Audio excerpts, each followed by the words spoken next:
Hello, hello, hello, hello, hello, everyone. Welcome to Couch Coaches. I'm your host, Billy Trice. We got a lot on the table, but this is our first show of the semester.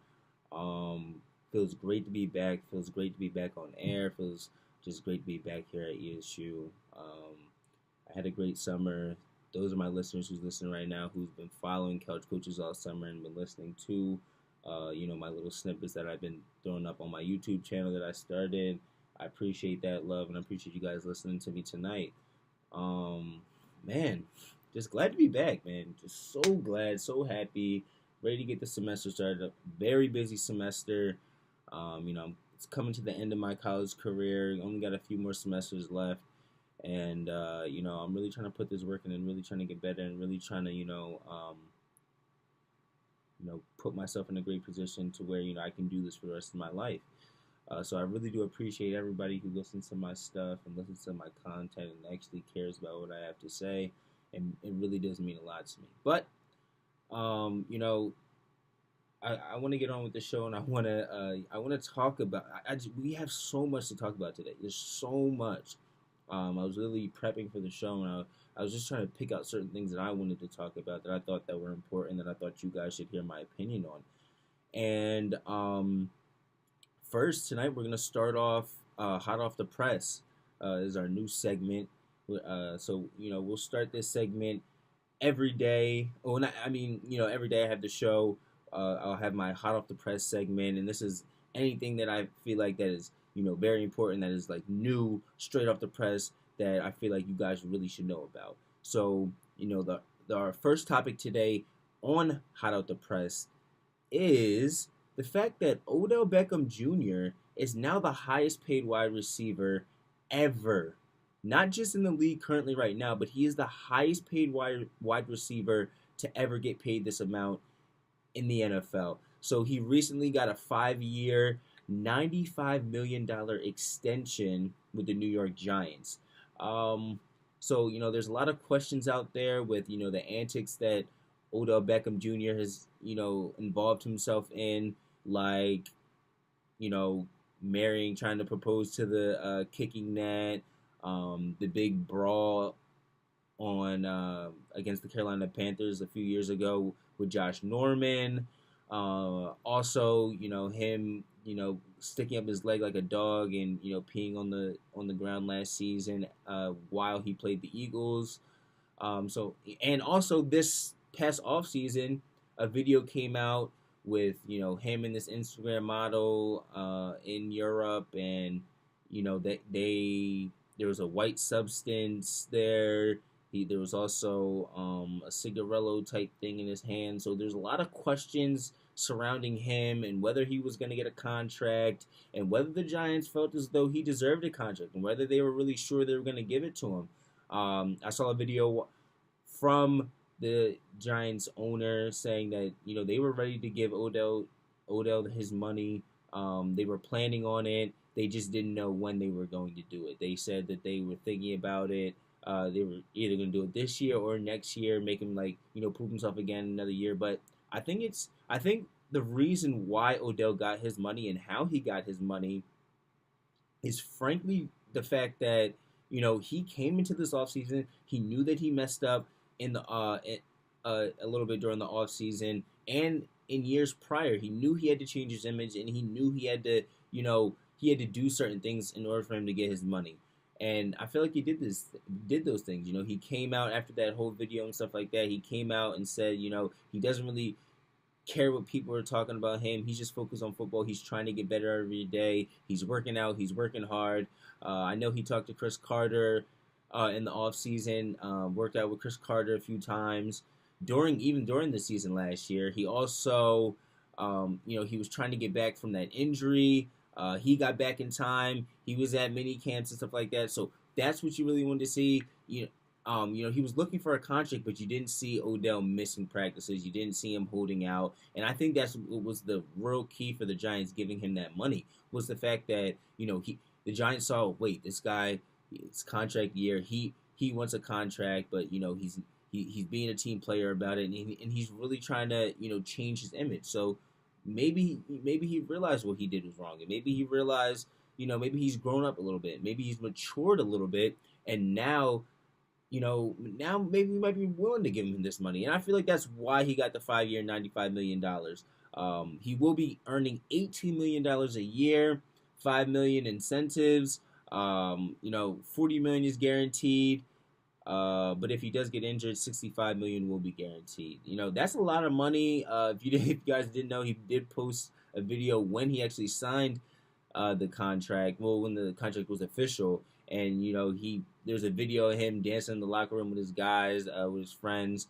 So that was nice to see. But my question is, well, I saw this on Colin Cowherd, I want to say, and he asked the question to James Harrison about Odell Beckham and his contract, and he asked, like, what happens when these guys get these contracts? Do they, other guys get jealous or things of that nature? Do guys wish that it was them? Or, is there animosity in the locker room when guys get paid? And James Harrison said no. You normally, he's like, he said, I love seeing guys get paid. I love when guys make a lot of money because, it's a rough game that these guys play. And there's a lot of risk in this game. And so for that, so because of that, he said that all guys, for the most of the guys he hangs out with, they're more so likely to, be happy for a guy when he gets paid. And that's really nice to hear, because I wondered that too. I wonder, the competitor in you feels like, oh, like, I'm as good as him or better than him, I should be getting that money too. But I feel like there might be a little animosity there. But it's nice to hear that most guys are on the fence of the fact that you're happy for the guy, that he got his money, and you're happy with him, and that's a good thing. So moving on, there's another man that got a lot of money this week. And his name is Aaron Rodgers. That bad man, Aaron Rodgers. He is the highest paid player in the NFL right now. His contract is a 4-year contract. He got a 4-year contract extension worth $134 million, and he will receive $80 million by March of next year. $80 million. That's so much money, man. It's insane how much these guys make, and they truly deserve it. They deserve everything that's coming to them right now, because these guys put the work in, and it is like, when you put the work in, you get rewarded for it. So nothing but happy for these guys. I am a little cautious though for Aaron Rodgers. Now, I'm happy for Aaron. You go get that money, boy. You put that work in. You're a two-time you're two-time MVP. Sorry. Multiple Pro Bowls, a Super Bowl champion. He deserves that money. He is 27 years old, but here's the concerns and questions that I have. He is getting up there in age. By the end of this contract, he will be 31 years old and most likely on the decline. I feel like he's actually declining currently because of the last few seasons. So the last few seasons, he's gotten hurt and has missed games, and has been the reason why his team hasn't been in the playoffs. He is the life and soul of the Green Bay Packers. Without Aaron Rodgers, the Green Bay Packers have no shot in making it to the playoffs. We saw that last year when he got hurt against the Vikings, when he had the shoulder injury, the collarbone issue. Brett Hundley had to come in and try and make something happen, and we saw that he couldn't do that. By the way, Brett Hundley did get traded. I forget where he got. Oh, he got traded to Seattle for like a few picks or something like that. But we saw how much of an impact and how much Aaron Rodgers means to the Green Bay Packers last year when he wasn't there. They were a totally different team. And so I get that Green Bay feels as though, hey, look, we got to pay this man. We don't have anybody in the farm system who's going to take his spot. So we've got to find a way, any way we can, to keep him here so we can stay relevant. But if I'm going to be completely honest, I feel that I feel as though Green Bay should reset. They're not a team right now that's in the actual hunt for a Super Bowl. And I'm saying that because and I know they got Jimmy Graham, but I know they got Devontae Adams on the outside, but I, I feel like it was a you know what what they're doing reminds me exactly of that one year where I hate to bring up the Eagles, but I'm going to. The Dream Team Eagles, when we brought all those free agents in and we were gonna make a great team. We tried to bring in all these free agents to plug all the holes in our team, and we thought we were gonna win the Super Bowl. We had Vince Young. I think we Connor Barwin. We had a whole bunch of we had a whole bunch of guys. Asamoah. We had a whole bunch of guys that we got in free agency and brought them in and tried to make a team, and it didn't work. So I feel like that's the same thing that's going to happen here in Green Bay. They tried to bring in a lot of these guys in free agency and trading and they're trying to build a team that way, but history has shown us that that is not how you build a team. You build a team through the draft, and then you use free agency to bring in complementary players that will help your draft the guys that you drafted, and to help the guys that you already have on your team.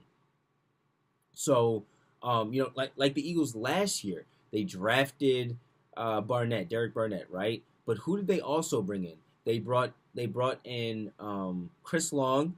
They brought in they already had they had Vinny Curry on the outside, so they had some of these guys to teach him the way. And then what did they do? They let go of Bo Allen. They let go of Vinny Curry. They did bring back Chris. Chris Long was already under contract, but they they brought guys in who could, build up their team, build up their young players, and then after that one year, after they coached them up, they were able to let them go and still have players on their team because they went through they basically molded their farm. And that's what you do. That's what makes you a good team. That's how you make a good team is through the draft and not so much through free agency. Free agency is so hard because you got so many,